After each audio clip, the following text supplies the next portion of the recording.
સુરત શહેરના રામદેર રોડ પર આવેલી જાણીતી લાઇફલાઇન મલ્ટી સ્પેશિયાલિટી હોસ્પિટલના સંચાલનમાં મોટા પાયે છેતરપિંડી, વિશ્વાસઘાત અને કરોડો રૂપિયાની ઉચાપતનું એક સનસનાટીભર્યું કૌભાંડ પ્રકાશમાં આવ્યું છે.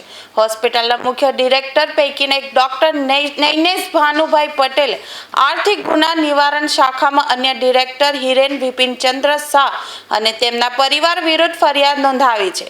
પોલીસે ભારતીય ન્યાય સંહિતાની વિવિધ કલમો હેઠળ ગુનો નોંધીને તપાસનો ધમધમાટ શરૂ કર્યો હતો. તપાસમાં વધુ એ પણ સામે આવ્યું છે કે હોસ્પિટલની ફાર્મસી અને ડાયાલિસિસ સેન્ટરમાં કોઈ પણ ડિરેક્ટરના સગાને પાર્ટનર ન રાખવાના નિયમની વિરુદ્ધ જઈને હિરેન શાહે પોતાની માતા સુરેખાબેનને ભાગીદાર રાખી હોસ્પિટલ સાથે વર્ષ 2018 થી 2025 દરમિયાન મોટી આર્થિક ઉચાપત કરી છે. ઉપરાંત હોસ્પિટલના પાર્ટનરશિપ એકાઉન્ટમાંથી કોઈ પણ હિસાબ આપ્યા વગર 55 લાખની રોકડ રકમ પણ હિરેન શાહની સહીથી ઉપાડી લેવાઈ હોવાનું ઓડિટમાં બહાર આવ્યું છે. પોલીસ ફરિયાદી ડોક્ટર નૈનેશ પટેલની ફરિયાદના આધારે 4 મુખ્ય આરોપીઓ વિરુદ્ધ ગુનો દાખલ કર્યો છે, જેમાં હિરેન વિપિનચંદ્ર શાહ, રામચંદ્ર નગીનદાસ પટેલ, શ્વેતાબેન વિપિનચંદ્ર શાહ અને પિનલ હિરેનકુમાર શાહનો સમાવેશ થાય છે. હાલ આર્થિક ગુના નિવારણ શાખાના પોલીસ ઇન્સ્પેક્ટર કેવી બારિયા આ સમગ્ર હાઈ પ્રોફાઇલ મેડિકલ કૌભાંડની ઊંડાણપૂર્વક તપાસ ચલાવી રહ્યા છે. હું છું ડૉક્ટર નૈનેશ પટેલ, લાઇફલાઇન હોસ્પિટલમાં. મારી સાથે છે ડૉક્ટર અંકુર ચૌધરી, ડૉક્ટર રાજીવ પંડ્યા. લાઇફલાઇન હોસ્પિટલની અમારી શરૂઆત થઈ હતી 2013માં, જ્યારે ડૉક્ટર હિરેન શાહ, અમે 3 ડૉક્ટર અને બીજા ડૉક્ટરો સાથે અમે ટીમ બનાવીને હોસ્પિટલ ચાલુ કરેલી 2013માં. બધું બરાબર ચાલતું હતું. પછી 2 ડૉક્ટરો એમાંથી છૂટા પડ્યા. 2018માં અમે 6 ડૉક્ટર હતા અને ત્યારે અમારી પ્રાઇવેટ લિમિટેડ કંપનીમાંથી પબ્લિક લિમિટેડ કંપની બનાવવામાં આવેલી હતી. હિરેન શાહની એ પ્રમાણે એમણે મૂકેલું હતું પરમિશન માટે એ રીતે.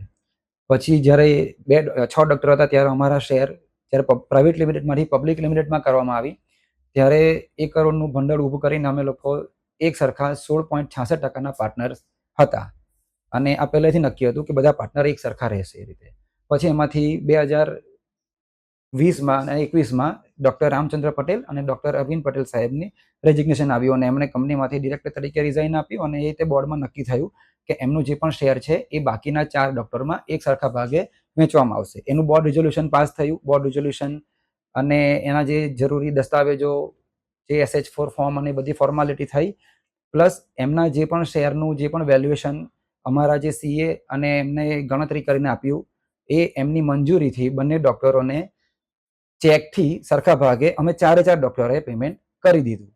પણ એ દરમિયાન ડીમેટેરિયલાઇઝેશન કરવા માટેની પ્રોસિજર ચાલુ કરેલી. એટલે જે ફિઝિકલ શેર હતા જે ડીમેટમાં આવશે એ દરેકના 6 ડૉક્ટરના ડીમેટ અકાઉન્ટમાં આવશે અને પછી એ ડિરેક્ટરના શેર તમારા ડીમેટમાં ટ્રાન્સફર થશે અને તમને 4 ડૉક્ટરોને 25%ની પાર્ટનરશિપ પ્રમાણે શેર મળશે. એવું અમને હિરેન શાહ સાહેબ અને એમના સંજયભાઈ જે અમારું અકાઉન્ટ અને આ જે ROC અને શેરની જે પણ પ્રોસેસ કરતા હતા એમણે અમને સમજાવેલું. પણ એ પ્રોસેસ 2021થી લઈને 2023 સુધીમાં અમારું પેમેન્ટ ને બધું થઈ ગયું, પણ 2024-25 સુધી એ વસ્તુ પ્રોસેસ પૂરી થઈ નહીં. અમારી વારંવાર રિક્વેસ્ટ કરવા છતાં પણ અમને એવું જ કીધું કે અંડર પ્રોસેસ છે, થઈ જશે એમ કરીને ટાઈમ જતા હતા.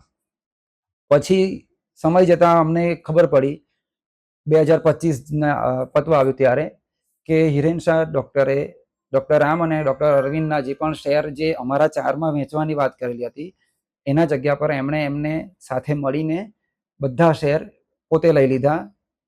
સાથે સાથે એમના વાઈફ, એમના સિસ્ટર, પછી એમના એક મિત્ર, એમના ફાધરના નામે વેચી લીધા. બીજા એક ડૉક્ટર છે અમારા સંકેત મહેતા, એમની પાસે પણ શેર હતા થોડા, એમના પણ શેર એમની સમજાવીને લઈ લીધા.